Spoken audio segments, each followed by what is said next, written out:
The fluorescent lights hummed, their usual monotonous tune as Maria pushed her cleaning cart down the marble hallway of Sterling Tech's executive floor. At 11 p.m., the building belonged to her, or so she thought. She had worked as a janitor for 3 years, invisible to most who passed her during the day. Her hands, rough from years of scrubbing floors and wiping down desks, told stories no one bothered to ask about. The uniform hung loose on her small frame, and her graying hair was always pulled back in a practical bun. She was 53, far from the life she'd once imagined for herself. Yet she cleaned these offices with the same dignity she'd approach any other task. Tonight was different. As Maria rounded the corner to the CEO's office, she froze. The light was still on.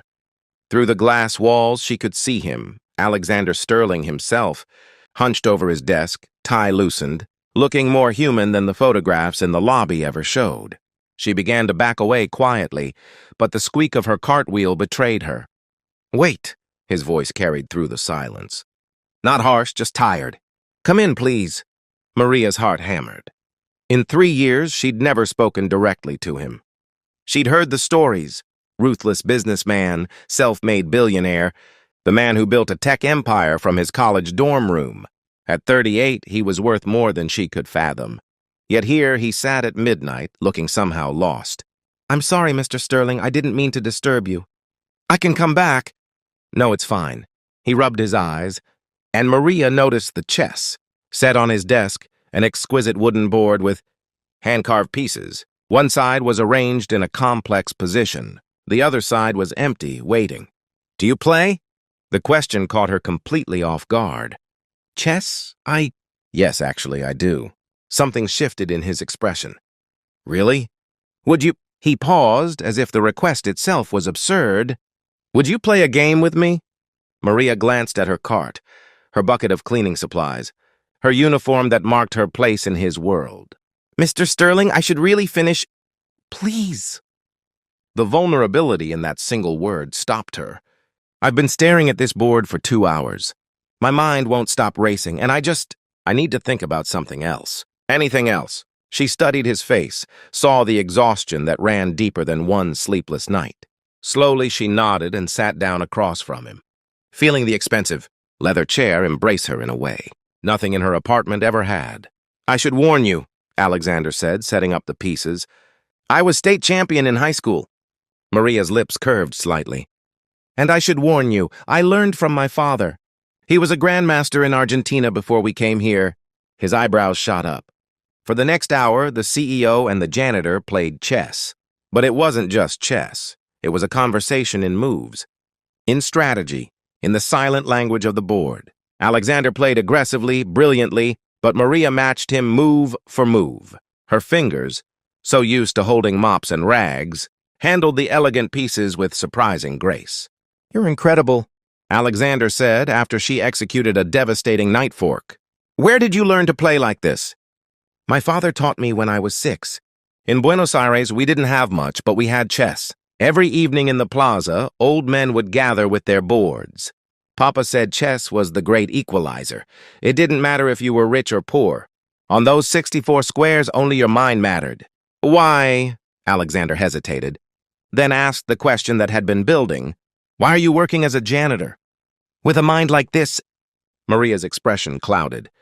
"Life doesn't always go as planned. Mr. Sterling, Papa got sick 6 months after we arrived in America. I was 17. My mother worked 2 jobs, but it wasn't enough. I started cleaning offices at night to help pay for his treatments. I kept telling myself it was temporary, that I'd go to college eventually, pursue engineering like I'd dreamed." She moved her bishop, putting him in check. "But Papa died, and Mama needed help. Then I met my husband, had my son. Time just passed. Dreams became memories." Alexander sat back, the check on the board forgotten. "Your son, how old is he?" 22. He just graduated from State University last spring. Engineering degree. Her face transformed when she spoke of him, pride radiating from every word. "He's everything I wanted to be. Does he know how brilliant his mother is? He knows I love him. That's what matters." They played in silence for a few more moves. Alexander's mind was reeling. 3 years? This woman had been in his building for 3 years, and he'd never noticed her. Never wondered about her story. How many others had he overlooked?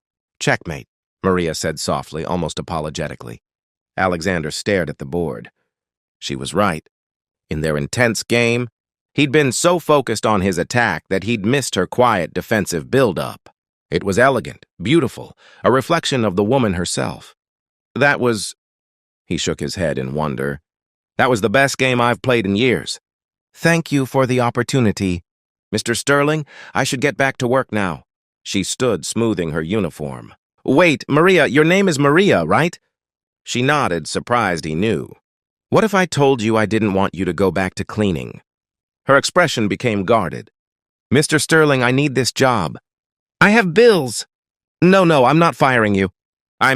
He ran his hand through his hair, an idea forming that felt simultaneously crazy and absolutely right. Maria, 2 floors down, we have a strategy department. They analyze competition, market trends, plan our moves in the industry. It's chess, really, on a corporate level. I have an opening for an analyst position. Maria's eyes widened. Mr. Sterling, I don't have a degree. I don't have any qualifications. You have a mind that just beat me at chess. You have discipline, 3 years of showing up every night, doing work that most people wouldn't notice. You have humility and perspective that my MBA graduates lack. He leaned forward. I'm not offering charity. I'm offering you a chance. We'd start you as a junior analyst, with training. The pay is $65,000 a year, triple what you make now. Tears welled in Maria's eyes. Why? Why would you do this?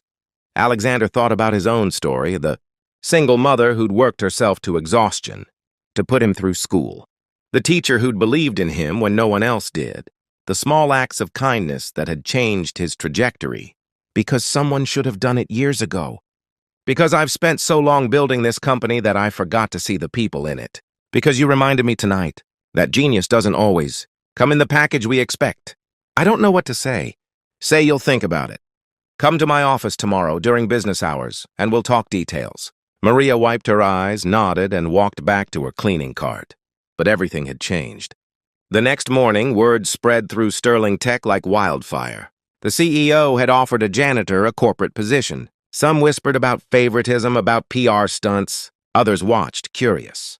Maria took the job. She struggled at first. The corporate language, the computer systems, the meetings.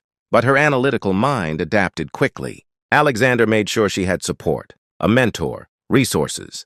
Within 6 months, she was contributing insights that saved the company millions. Within a year, she was leading her own team. But the real transformation wasn't Maria's career. Alexander had started a program called Unseen Potential, an initiative to identify talented employees in overlooked positions throughout the company. Janitors, cafeteria workers, security guards, anyone could nominate themselves or be nominated for training and advancement opportunities.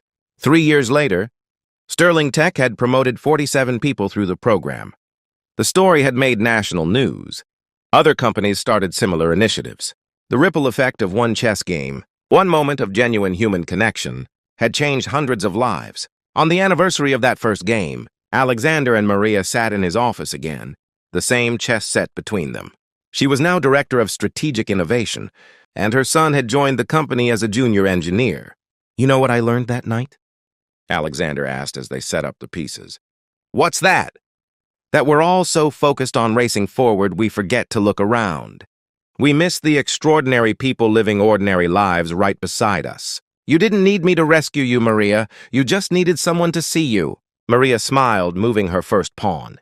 And you needed someone to remind you why you built this company in the first place. Not just to make money, but to make things and lives better. As they played, the late afternoon sun streamed through the windows, casting long shadows across the board. 2 players, once separated by every social construct imaginable, now simply friends engaged in the eternal dance of chess. And in that moment, in that room, the only thing that mattered was the game, the shared humanity, and the profound truth that kindness, once given freely, multiplies beyond measure. The game ended in a draw, which somehow felt exactly right.